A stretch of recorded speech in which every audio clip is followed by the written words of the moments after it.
This video was made with support from my patrons, whose names are on screen now. If you want to, you can join them today and even get access to exclusive content. The link to my Patreon is in the description, so check it out if you're interested. Anyway, on with the show. So, you might have been able to tell, but I'm a bit of a fan of Super GT. No, not the YouTuber, I'm talking about the actual racing series. And as the Gran Turismo franchise of racing games has influenced a huge part of my passion for cars, I guess that's not too surprising. Ever since I saw the Castrol Supra emerging from that pit garage in the intro movie to Gran Turismo 3, it's always been a part of my life. Gran Turismo and other racing games like it are responsible for a huge amount of people from outside of Japan being made aware of this series. But even though Super GT is technically classed as an international championship, in reality it is almost entirely Japan-centric. Since 2019, the series hasn't even held a race outside of the country. I've been following Super GT religiously for close to a decade at this point, and although it has seen growth in its international audience, there are still certain aspects of it that just don't fully translate outside of Japan. For me, one of the most interesting is to do with these. No, not the cars, but rather what's on them. Sure, there have been plenty of recognisable brands plastered on these cars, but also many that seem unfamiliar, bizarre, or even downright confusing for many of us not living in the land of the rising sun. But what's even stranger is that because of these cars gaining popularity with a global audience, there are a lot of people who can easily name these brands, but have no idea what some of them even are. So, that's what this video is for. Today we're going to talk about some of the most iconic Super GT sponsors that have become well known in name only. But in most cases, their stories run a lot deeper than simply just a name. Something that I find quite unique about Super GT and Japanese motorsport in general is this sense of loyalty that you can find. Now, the loyalty in this series takes a few different forms. For example, one is with the drivers. When it comes to the big three GT500 manufacturers, Honda, Nissan, and Toyota, it is typically quite rare to see a driver transfer directly from one make to another. That said, it has become more common as of late, but even still, what you'll find is that the most successful drivers will be strongly associated with just one of these brands. The perfect example is with Yuji Tachikawa, a driver who I've mentioned in a previous video. He retired at the end of the 2023 season, but up until then had driven for solely Toyota in GT500 since 1999. And not just specifically Toyota, but the exact same Toyota team, Team Tsurumo. He drove for them for 25 consecutive seasons. Now that is what I call loyalty. Anyway, although there have been many title sponsors which have supported multiple different teams, sometimes even at the same time, there are also quite a few which have become synonymous with just one. Our first case is maybe the best example of this. Autobacs is a chain of car accessory stores in Japan. Think of them as like an AutoZone if you're in the US, or a Halfords in the UK. They are the title sponsor of ARTA in Super GT, and have been since 1998. But not only are they the title sponsor, they also partially own the team. ARTA was a joint venture between Autobacs and ex-Formula 1 driver Aguri Suzuki, with ARTA standing for Autobacs Racing Team Aguri. And whilst we're on the topic of acronyms, Autobacs is also one. It stands for Appeal, Unique, Tyre, Oil, Battery, Accessory, Car Electronics, and Service. As a company, Autobacs dates back to 1947, but they only officially became known as Autobacs 7 in 1980, with the first Autobacs store opening a few years prior in 1974. So of course, Autobacs as a franchise was specific to Japan, but they do have a handful of stores overseas as well. The first of these to open was in Taiwan in 1991, but later also in Singapore, Thailand, China, France, and even briefly in the US. As far as I can tell, the US stores were all opened in California in the early 2000s, but by the end of the decade, the US branch of the company filed for bankruptcy, and they were all sadly closed. You may also be familiar with Super Autobacs, as seen advertised on ARTA's race cars. Super Autobacs were like regular Autobac stores, but on a larger scale. The first of these were opened in Chiba in 1997 and offered a wider range of goods and services than a regular Autobacs. When it comes to their tenure in JGTC/Super GT, ARTA has competed in both GT500 and GT300. They started out originally as a Nissan team, campaigning a Skyline GTR for their first 2 seasons in GT500, before switching over to Honda in 2000. Interestingly, for ARTA's first season in 1998, Aguri Suzuki actually raced against his own team, as he was still driving for Nismo at the time. He did eventually race his own car before retiring at the end of the 2000 season to focus solely on managing the team. Since then, ARTA have always been a Honda team in GT500, winning the title on one occasion in 2007, with Ralph Furman and Daisuke Ito behind the wheel. They may have only won it just once, but that 2007 campaign was one of the most dominant in Super GT history, wrapping it up with a whole race to spare and taking 3 wins in the process. Their story in GT300 is less clear-cut, however. As well as their main car accessory and maintenance business, Autobacs also briefly had a car manufacturing division, known as Autobacs Sports Car Laboratory, or ASL for short. What they did was buy designs from Tommy Kaira, a specialty car maker and tuner, and modify them to make their own cars. The first of these was the ASL Garaya, based on the Tommy Kaira ZZ, and there was later the Garaya RS01, which was a reborn Tommy Kaira ZZ2. Neither car would end up in production, but the Garaya would get a new lease of life in Super GT.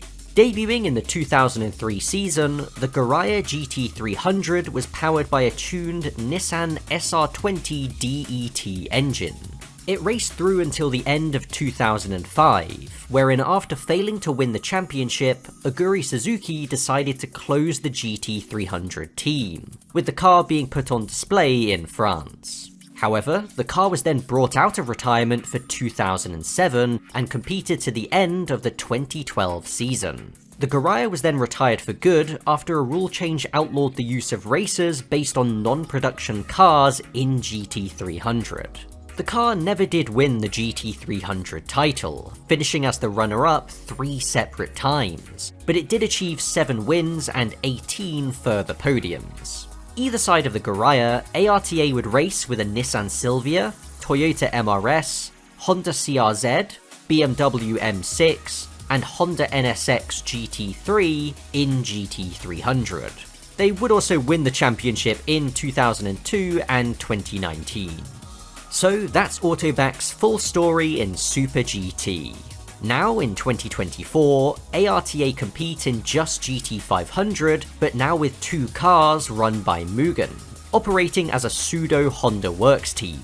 It has to be said that Autobacs does have a far bigger presence in Super GT than simply as a team sponsor, as they also have the naming rights to the entire series. This isn't simply Super GT, it is Autobacs Super GT.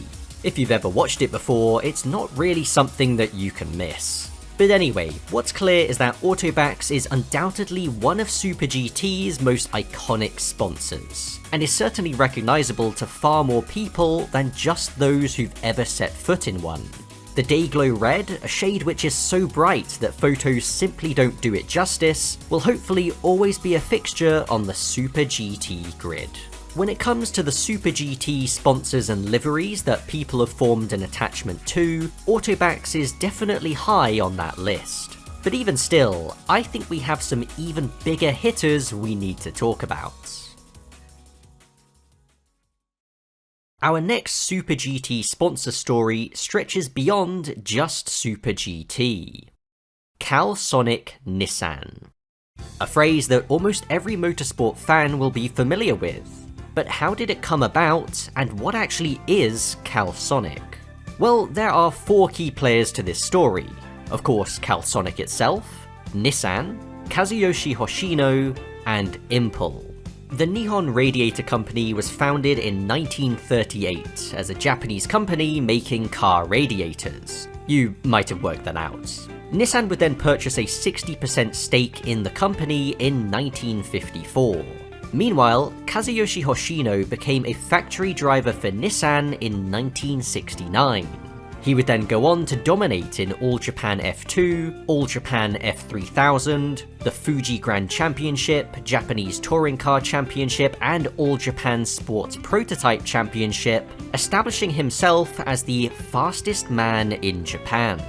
But in 1983, Hoshino's Group 5 Nissan Silvia would be sponsored by Nihon Radiator. At the same time, Hoshino was establishing an aftermarket tuning company known as Impel, which specialised in Nissan models. To advertise his brand, his Silvia would be fitted with Impel D01 wheels, which were the company's first ever product. After the end of the Group 5 era, Hoshino Racing moved into Group C prototypes for 1985, and Nihon Radiator, then known as Nichira, came with them too. Nichira would sponsor not only Hoshino, but also Nissan Motorsports directly. And when the company officially changed their name in 1988, a legend was born. The name Calsonic itself has an interesting story. Nihon Radiator had set up a factory in the US in 1976, which became known as Calsonic. Cal is in reference to the state of California where the factory was, and Sonic meaning sonic speed, referring to the company's rate of expansion at the time. Eventually, Calsonic was adopted as the name of the company entirely on its 50th anniversary. Calsonic stuck as a key sponsor for Nissan throughout the 90s, featuring on their later Group C prototypes like the R92CP and then the R390 GT1 at the end of the decade. But there's a good chance that when somebody says Calsonic Nissan, your mind won't be thinking of these. What you'll picture instead is a car with a plain blue body and clear Calsonic lettering in white text. Sort of like this. For 1988, the first official year of the Calsonic brand, they would also be the title sponsor of Hoshino Racing in the Japanese Touring Car Championship. This R31 Skyline GTSR would be the first car to be fully painted in the classic Calsonic blue. However, it would be its successor, the R32 GTR, that would truly establish its legacy. The return of the GTR was a big deal at the time, but the impact it made on the track was arguably even bigger. It was a dominant force in Group A races across the world, but it would be back in Japan where it made the biggest mark. The car infamously monopolized the JTCC, winning every single race it started, from its debut in 1990 until the end of the Group A era in 1993. And the majority of these wins were done by the Calsonic sponsored car. Hoshino Racing, then known as Hoshino Impel, winning the championship in both 1990 and 1993. But now we finally reach the JGTC era. And if the car's legacy wasn't already great enough from the JTCC, the evolved Calsonic R32 Skyline would propel Masahiro Kageyama to the GT1 Drivers' Championship in both 1994 and 1995. And that was really just the beginning of the Calsonic Impel tie-up. Hoshino himself retired as a driver partway through 2002, having taken his final win at Mine in 2000 with the Calsonic R34 Skyline. Given that Nissan partly owned the company, it's no surprise that Calsonic has only sponsored Nissan-powered cars. The only notable exception to this was in 1996, where Calsonic was also the title sponsor of Hoshino's Impel car in Formula Nippon, when Mugen was their engine supplier. In 2000, Calsonic merged with Kansei Corporation to form Calsonic Kansei. For a while, this was how things were, with Calsonic Kansei sponsoring Impel's GT500 Nissans. But then in 2016 came a change. Nissan had agreed to sell its stake in Calsonic Kansei. Initially, this didn't seem to change much. Calsonic still remained as Impul's title sponsor, regardless of the Nissan connection. But in 2019, a bombshell was dropped. The investment company that had purchased Calsonic Kansei had also bought Magneti Marelli, another automotive parts manufacturer that was previously owned by Fiat Chrysler. And what was announced was that Calsonic Kansei and Magneti Marelli would be unified under one name, Marelli. This news made many anticipate that Impul's iconic Calsonic livery would be replaced from 2020 onwards. But this wasn't the case. Despite the Calsonic brand being no more, the Calsonic livery remained, now with a small by Marelli subtext. This was also true in 2021 and 2022, but for 2023, Calsonic finally met its maker. It was replaced entirely with Marelli branding, although they were smart enough to still retain the plain Calsonic blue design. The only mention of Calsonic left was some minuscule wording of formerly Calsonic underneath the Marelli logo, and thus marked the end of the longest running title sponsorship in motorsport. At least it was according to Calsonic. Although the Impul and Calsonic partnership had become legendary in huge part thanks to their successes in the early days, wins were a lot harder to come by as time went on. Impul was always playing second fiddle to Nismo, and by the end of the 2010s, their results made for difficult reading.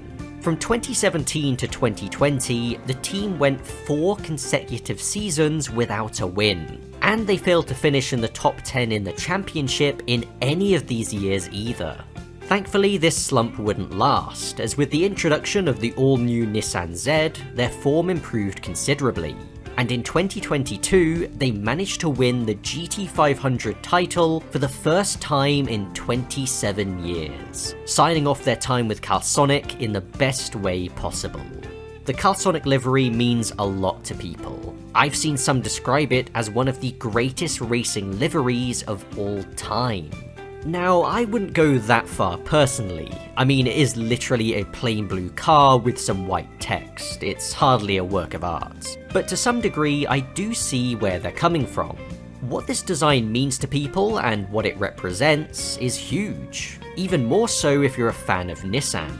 It's a level of iconic that can't be earned simply by looking cool, but rather by creating a legacy that won't ever be forgotten.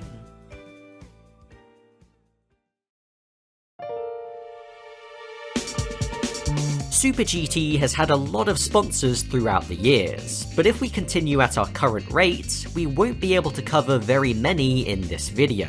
So now it's time for a lightning round. We're going to quickly run through a bunch of prolific sponsors that are either fairly well known or where there isn't a whole lot to say about them. Ready? Alright then. Castrol is a British motor oil company. Motul is a French motor oil company. Pennzoil is an American motor oil company. Mobil 1 is an American motor oil company. You might be noticing a theme. Petronas is a Malaysian oil and gas company. Eneos is a Japanese petroleum company. Advan is a brand of wheel made by Yokohama, a Japanese tyre maker. Loctite is an American brand of adhesives. Denso is a Japanese auto parts supplier that is partially owned by Toyota.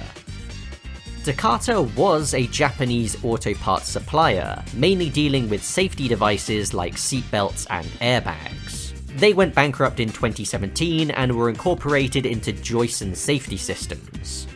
Weds Sport is a brand of wheels made by Japanese company Weds Wheels. Cusco is a Japanese auto parts company that mainly deal with suspension components. AU is a Japanese mobile phone network provider. Hatsune Miku is a Vocaloid and virtual idol created by Krypton Future Media, a Japanese media company. Zanavi is a Japanese company that makes multimedia sat-nav systems for Nissan road cars. Modulo is Honda's official accessory outlet in Japan. ZENT is a Japanese company that specializes in operating amusement and entertainment halls. Interestingly, despite being a company that only operates in Japan, they have also sponsored Toyota at Le Mans on many occasions. Yellow Hat is a Japanese car accessory and maintenance store. They're actually the second largest company in this segment, behind only Autobacs. Keeper is a Japanese company that develops car cleaning and paint coating products. They also have locations across Japan known as Keeper Pro Shops, where they can provide these services directly to their customers. Realize Corporation is a Japanese financial service company. They deal with the leasing of trucks for transport companies, among other services. Wood One is a Japanese company that deals in wood construction. They make things like flooring, kitchen units, and various other home fixtures. Unisia ZEXEls is a Japanese auto parts supplier specializing in electronic control units. ZEXEls was created as a joint venture between Bosch and Nissan in 1973, merged with Atsugi Unisia in 1993, and was eventually bought out entirely by Hitachi in 2002. ZEXEL is a Japanese auto parts supplier, mainly dealing with fuel injection systems. It's somewhat related to Unisia ZEXEls and is currently a part of Bosch. And finally, there is Matsumoto Kiyoshi. This is a Japanese chain of drugstores that deals with pharmaceuticals, health foods, cosmetics, and personal care products. They're also known by the abbreviated name of Matsukiyo. Of course, that is far from all of the major sponsors to have appeared in Super GT over the years, but they are ones that can be explained fully in a sentence or two. Do let me know if you want me to make a follow-up to this where I talk about the super niche and obscure sponsors. That would take a fair bit more research, but I'll see what I can do. If you're already familiar with Super GT, then you can probably work out what the final entry in this video will be. But if not, then bear with me. Alongside Kazuyoshi Hoshino, Kunimitsu Takahashi was often seen as one of the greatest drivers of his generation, not only on 4 wheels, but also 2. He was the first ever Japanese rider to win a motorcycle Grand Prix, finished in the top 10 in his first and only Formula 1 race, and won countless domestic championships in Japan. By 1994, at the age of 54, he had done pretty much everything there was to do. But he wasn't finished just yet, because much like Hoshino, he decided to set up his very own team, Team Kunimitsu. But back in 1920, another company that would have a vital role in Kunimitsu's story was also being established, Stanley Electric. Stanley was founded by Takaharu Kitano and named after the well-known explorer Henry Morton Stanley. They produced lighting fixtures including bulbs that could be used in cars. In 1995, a sub-brand of Stanley Electric was established that focused specifically on car lighting. This brand was known as Raybrig. And to get the word out about their new product line, what could be a better platform for advertisements than motorsports? At that point, Stanley's biggest customer was Honda, and so the choice of which manufacturer to support was pretty clear. As luck would have it, for 1995, Honda was making a big effort for the Le Mans 24 Hours. They brought 3 NSXs to compete. 2 were entered into the GT1 class, and 1 being a lower power GT2 machine. But all 3 carried sponsorship from Raybrig. The 2 GT1 cars, which were run directly by Honda themselves, sadly weren't competitive. But the GT2 car was. Despite starting from the pit lane after having some issues, the number 84 car finished 8th overall and won the GT2 class. And who were running that number 84 car? Well, none other than Team Kunimitsu, with Takahashi himself being one of the drivers. And that was the victorious start of Raybrig's sponsorship of Kunimitsu. Spurred on by this instant success, for 1996 they would become the title sponsor of the team. This was the birth of the blue-purple design that Raybrig, and by extension Team Kunimitsu, would become synonymous with. Their tie-up took the form of not only another shot at Le Mans in 1996, where they didn't repeat their success from the previous year, but still finished a very respectable third in the GT2 class, but also in the burgeoning JGTC. Kunimitsu had competed in the series for a couple of years with a Porsche 911, but for 96 they would campaign their NSX GT2 instead. For this first season, it still carried Kunimitsu's previous Advan livery, and as it was entered into the top GT500 class, it was somewhat underpowered compared to its competition. But for 1997, Honda decided to build their own purpose-built GT500 machine, and Kunimitsu, along with Mugen and Dome, were one of the teams it was given to. Now, the Raybrig livery and Honda had officially arrived in the JGTC. Takahashi still drove himself right through to the end of 1999, with his victory in the Fuji Golden Week race earlier that year making him the all-time oldest JGTC/Super GT race winner at 59 years old. After that, the Raybrig Honda was always an ever-present figure on the GT500 grid. But unlike the ultra-consistent Calsonic car, Raybrig often changed up their design. It first started with the blue-purple base and red Raybrig pattern. Then for 1998, they made the wheels green. For 2000, they changed it up completely, with grey now being used as the secondary colour. In 2002, it was changed again to red and white accents. 2004's design maintained the white, but now used a different pattern.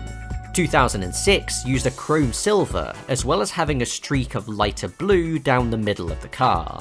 In 2009, they made more use of black and red. In 2010, along with the switch to the new Honda HSV, they kept the black but replaced the red with silver.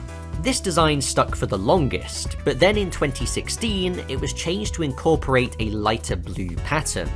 And from 2018 onwards, that was scaled back, with black taking more prominence instead. As one of the most recognisable cars in this series, you might think that they achieved a fair amount of success, right? Well, actually, for a while, top results were often difficult to come by. From 1997 to 2012, the Raybrig Hondas won just 4 races, with a best finish of 3rd in the championship in 2006. They were often just in the background, with the Hondas from ARTA, Mugen, Dome and Nakajima Racing doing most of the winning instead. But with the introduction of the new NSX in 2014, this started to change. Kunimitsu finished as the top Honda team in both 2015 and 2017, and for 2018 achieved a major coup in signing Formula 1 world champion Jenson Button to partner Naoki Yamamoto. And they performed strongly throughout that season, scoring a win in round 6 at Sugo. In the end, they would just barely hold off their main championship rival, the Keeper Tom's Lexus, at the final round in Motegi to win Kunimitsu's first Super GT title.